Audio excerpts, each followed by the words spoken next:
Have you been feeling overwhelmed, stressed, out of balance lately?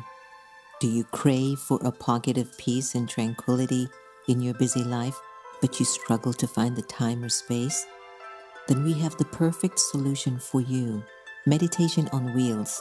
It's an RV sanctuary traveling in the metropolitan Washington D.C. area, offering transformative meditation experiences. It's a movable oasis of calm at your doorstep. Book us today to come to your business, school, government space, or event. Why? We bring the calm to you. meditationonwheels.com.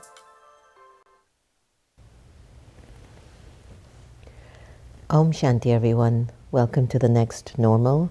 I'm your host, Sister Jenna. We're streaming live from the Brahma Kumaris Meditation Museums and the Brahma Kumaris agenda, focus, empathy, intention.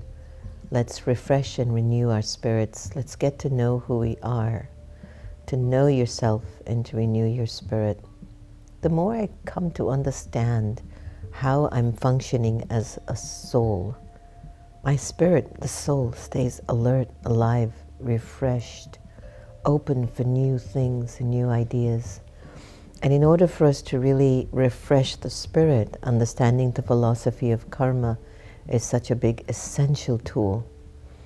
We spoke about karma the other day, and we're going into a deeper aspect based on some of your responses and requests.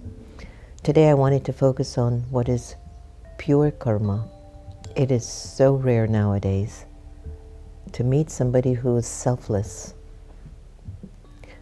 On your both hands, could you count for me how many people in your vortex, in your circle, in your life, can you identify as people who perform pure karma?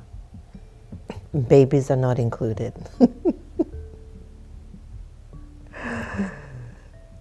Just how many people do things without expectations? How many people recognize that pure karma is a charitable act, which somewhere down the road, further down the road, it gives you the return of that good karma? How many of you are doing actions without expecting something at the time that you're doing it? Pure karma is, I'm going to look at a practical way of explaining this to you today. Maybe I see a need, or maybe everything looks fine, but I know that not everything stays fine. Let's say that I see a relative or a friend, they're not so happy. Let's say that I know my next door neighbor needs a ride to the hospital. Let's say I took the day off and I decided to take them to the hospital, spend the day with them. Let's just say after a year they're healthy and vibrant, and all of a sudden they're complaining about my tree hanging over their yard and messing up their yard, and they're actually quite rude and nasty to me. And then I go, oh, I'm so sorry. Yeah, I can see it's looking quite messy. How about if I try to clean it up if it gets messy, but I don't want to cut the tree? The neighbor says, well, I'm going to call people on you because you're not supposed to. And then you start to think, after all I did for this person, look at the way they're treating me. Based on your response, when you're not getting what you want, it will give you insights if the actions that you're performing were purely intentional or if they had a mixed motive. What is a mixed motive? I want to do good. I am doing good. But somewhere in my subconscious, I'm saying, but I want your respect. I want your love. Or I'm coming to do this favor for you because you have a lot of money, so could you maybe give me money when I need it? Or I think this person can give me an opportunity. That's karma mixed with a motive where there's algae, anger, lust, greed, attachment, or ego connected to it. But I do want to do good. I want to do good. but somehow unknown to me, I have a desire for something else. I have a desire for something. Look at the world today. People are so focused on gimme, gimme, gimme, gimme, gimme. I'll give you a little bit. Gimme, gimme, gimme, gimme, gimme. Let me give you just a tiny bit. Now, if you try to do the math and you observe a society of individuals, gimme, gimme, gimme, I'll give you a little. Gimme, why didn't you? You're supposed to give me more. Then you'll have a society of individuals who are becoming flat and empty. There's a known saying, takers get tired, givers get stronger. Give with your good wishes, your pure feelings, pure karma.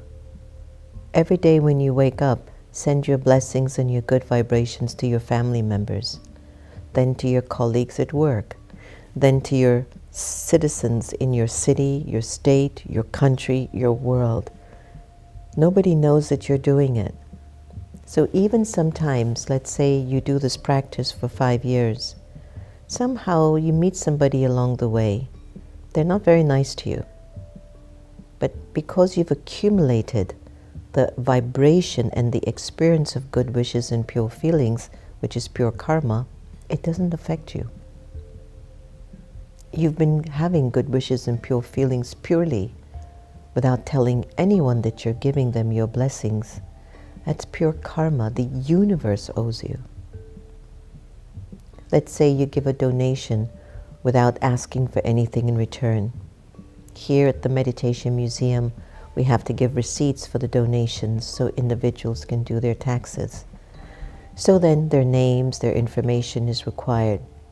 There's some souls who just give a donation and they don't want anything in return. They're just giving it from the heart. Pure karma. And I'm not saying those who need a receipt, it's impure karma.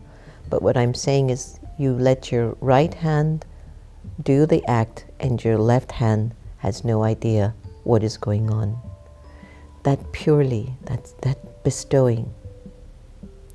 There are souls that I know, they will come to the Meditation Museum or to any of our centers around the world. They'll see something, they'll fix something, they'll make something happen and just leave. They're not asking for a blessing, they're not looking for this, they're not looking for that. It's just selfless. There's something inside of their spirit that has this benevolence, this goodness, this purity, and that gets inside of your personality because of your practice of good wishes and pure feelings. The person has definitely a personal, intimate connection to God, and that relationship between the soul and God is filling the needs of that being. They don't need much from human beings anymore. They move along with an attitude, I need to evolve my life.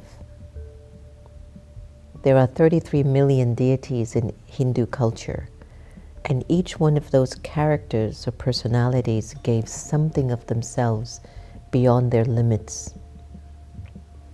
Think about that one more time. To give something of yourself beyond your limit. When you think you can't do anymore, but you do anyway. Or you don't think you have the qualifications to do something, but you go inside of the soul where your love lives, your peace lives, your purity lives, your wisdom lives, and you try it. And before you know it, you've developed a new skill. What I love about the Brahma Kumaris culture, it will teach you things you don't know.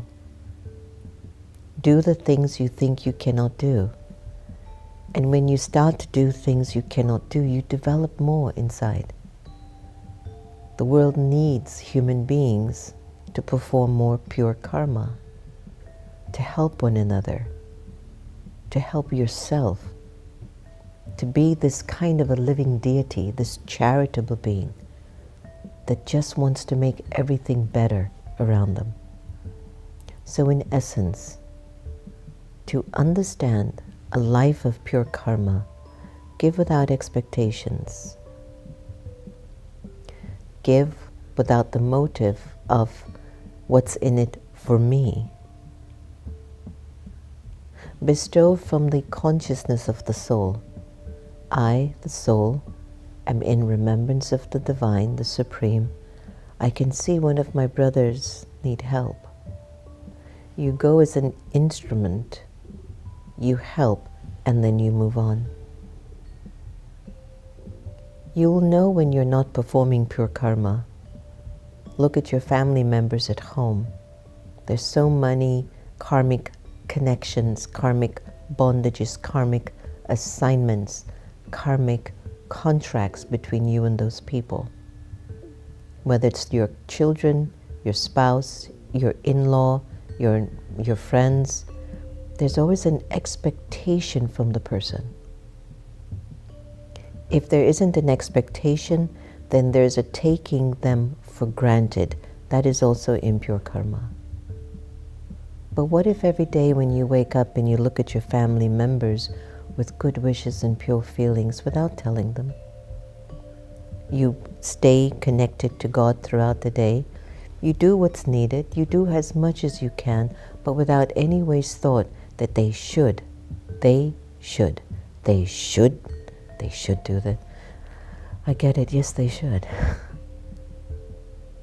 But where I'm concerned, how much am I doing that is really mine to do?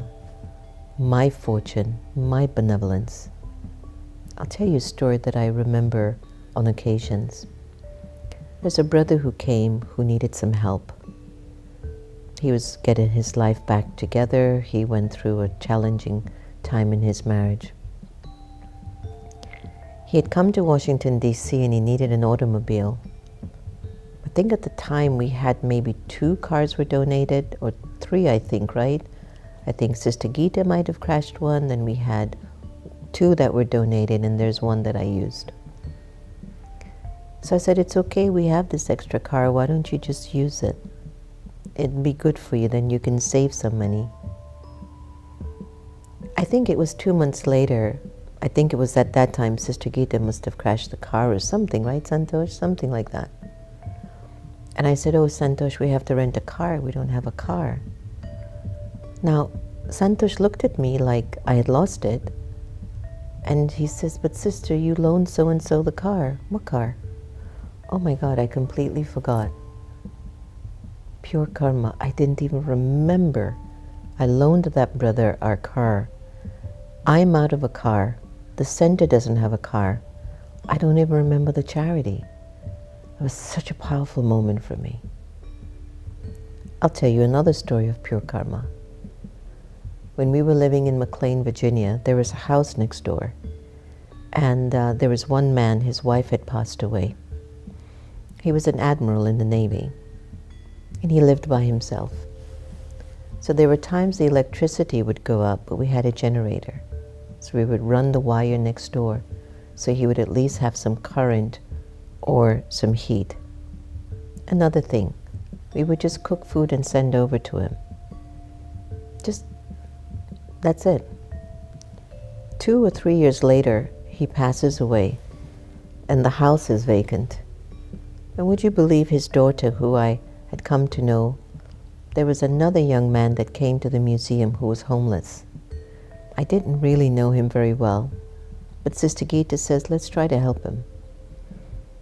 And so we're at the museum, and I realized that he's homeless, and I thought, the house next door is free. Now, McLean, Virginia is one of the most expensive neighborhoods to live in.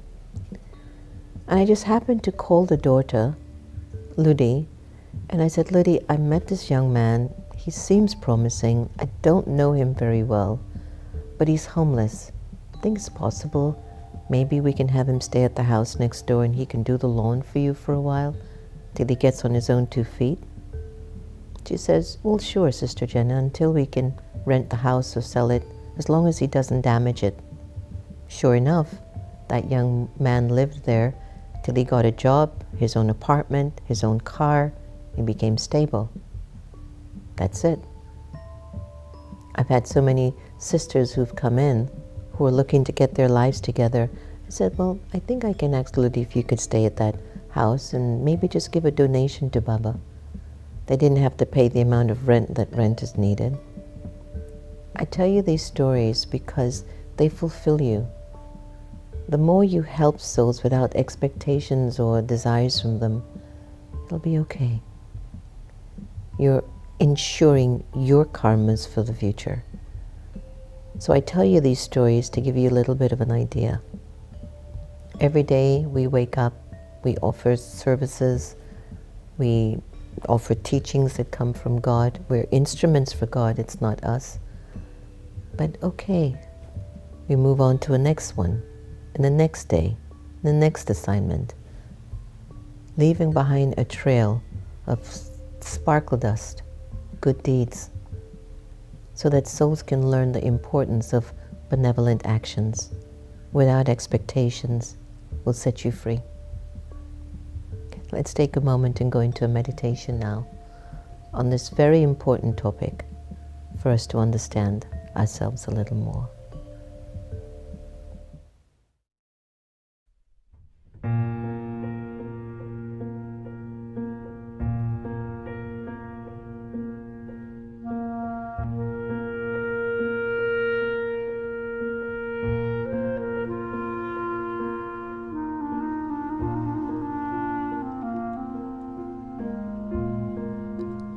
Our world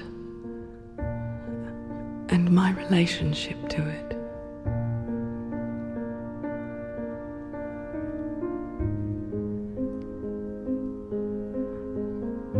Sometimes when I think of our world, it seems a little large, impersonal.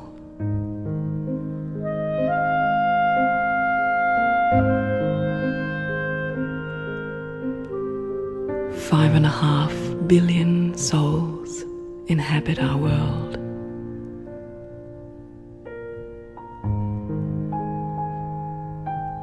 And yet each one of those souls is an individual. Each has their own life, as I do.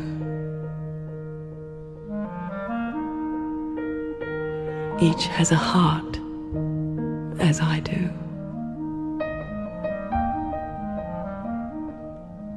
And each has a place, as I do, in our world.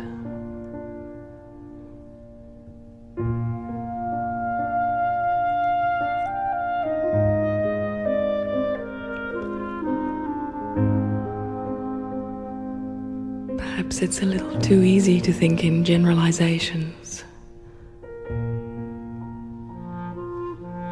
to see the world as a nameless, faceless crowd of people.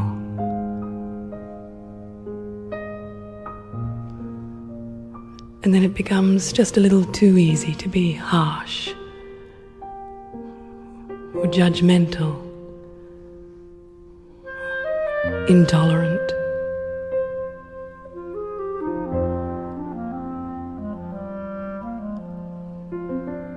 But when I think of our world as a planet full of beautiful, creative individuals,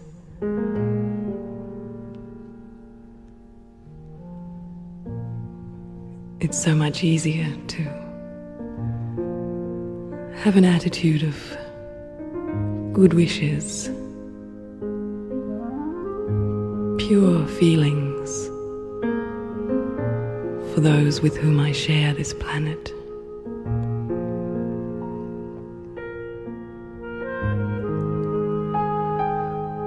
When I think of my own personal relationships,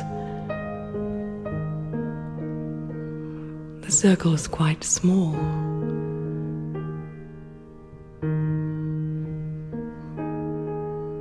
But when I consider that each individual has a circle of relationships, it's easy to imagine how they all interconnect.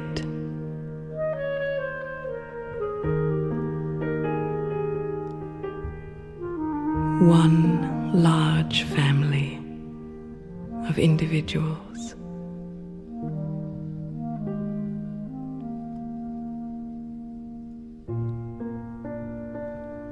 This is my relationship to our world.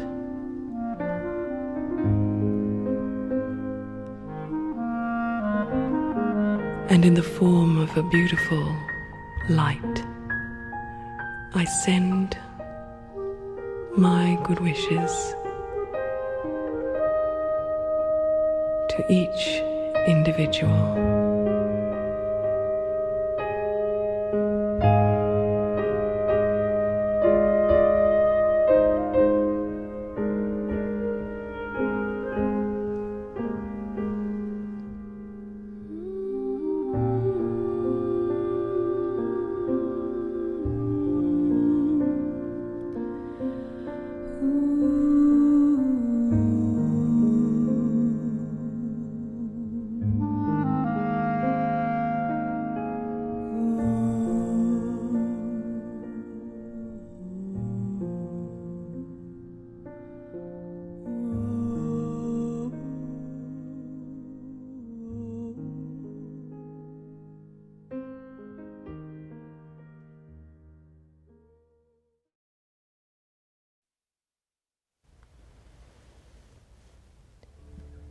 Did you enjoy that meditation just now? To just keep offering your good wishes and pure feelings. Sometimes it's easy for people that you're detached from, but the ones that you live with, that's who you practice that pure karma with.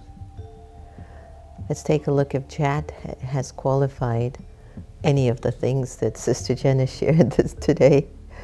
What the chat say about what pure karma is. Pure karma refers to actions performed with pure intentions, free from selfish desires, ego, or negative emotions. It's often associated with selfless service, compassion, love, and a sense of duty without attachment to the outcomes. Selflessness. Pure karma is characterized by selfless actions aimed at benefiting others without expecting anything in return. The focus is on the well-being of others rather than personal gain. Purity of intention. The intention behind actions in pure karma is pure and noble. It arises from a place of love, compassion, and genuine desire to help others. Detachment from outcomes. Actions performed with pure karma are not attached to the results.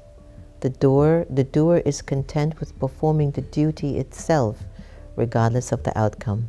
This aligns with the teachings of the Bhagavad Gita, where Krishna advises performing one's duty without attachment to the fruits of the action. Inner purity. It reflects on inner purity, inner state of purity and spiritual alignment. It is often the result of a disciplined mind and heart that has been cultivated through spiritual practices like meditation, prayer, and ethical living. Harmonious actions. It promotes harmony and positive energy in the universe. Spiritual advancement. Engaging in pure karma is believed to lead to spiritual growth and advancement. It purifies the mind and soul, helping individuals progress on their spiritual journey and potentially attaining enlightenment or liberation.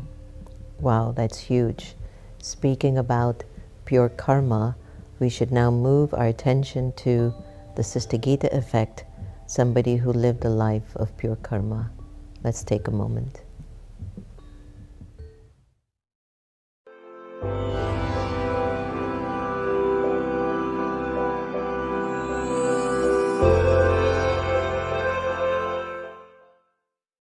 In order to create a reward of spiritual and physical health for a very long time, especially remember two things. Firstly, create every thought and perform every act whilst considering yourself to be a special soul. Secondly, constantly see the specialities in each and every soul. Constantly feel that each soul is a special soul. Together with this, have the good wishes and pure feelings. Send these good wishes and pure feelings to them, those special souls. Constantly pay attention to one thing. Never allow yourself to imbibe any defects or weaknesses that other souls are making effort to renounce. It is not a sign of godly royalty to pick up something someone has thrown away. It is not a sign of royalty at all. Even something beautiful that someone has thrown away would not be picked up by a royal person. That is a defect. Therefore, to imbibe the weaknesses that others are trying to let go of becomes a flaw in our own system. Keep your eyes closed to seeing the defects or weaknesses of others. Never imbibe them. And most importantly, promise never to speak about them. So never imbibe them nor speak of them. As when we speak of them, we get the virus as well of that defect. So, the topic on this is spiritual royalty is to see each one's speciality and praise it, and not to see their defects. Thank you. Have a day of good wishes and pure feeling.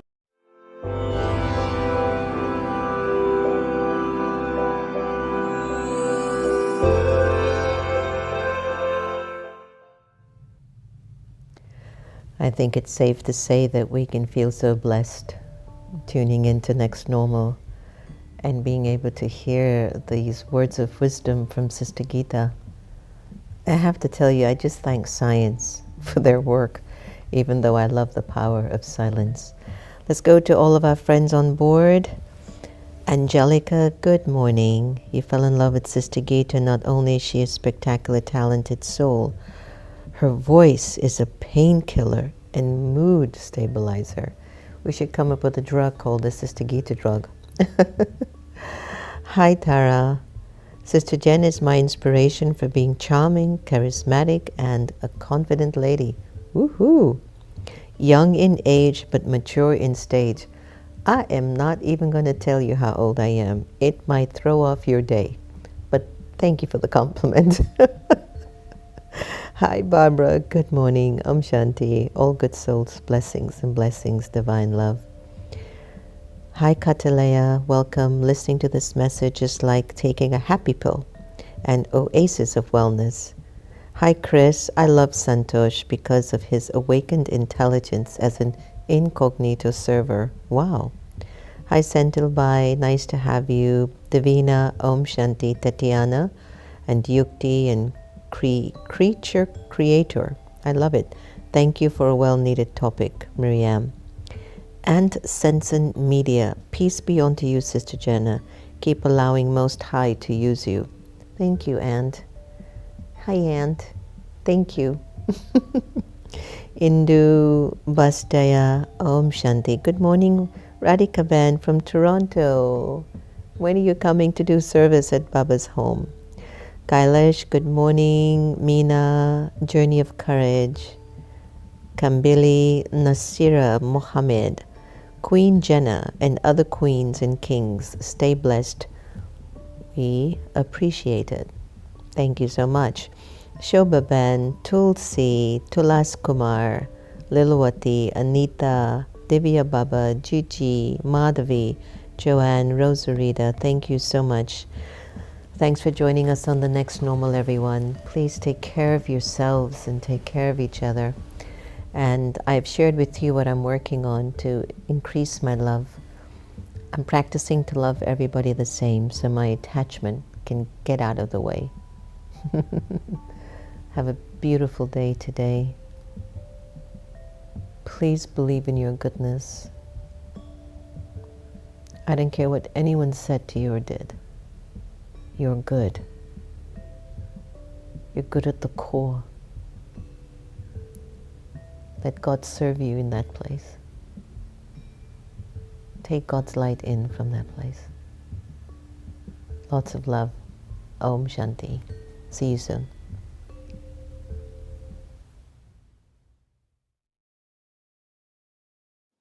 Meditation, intimate experiences with the divine through contemplative practices. A common sentient series by Sacred Stories Publishing. The quieter you become, the more you're able to hear. Rumi. A time to choose. We find ourselves right now in the age of great transformation, one of the most consequential moments in human history.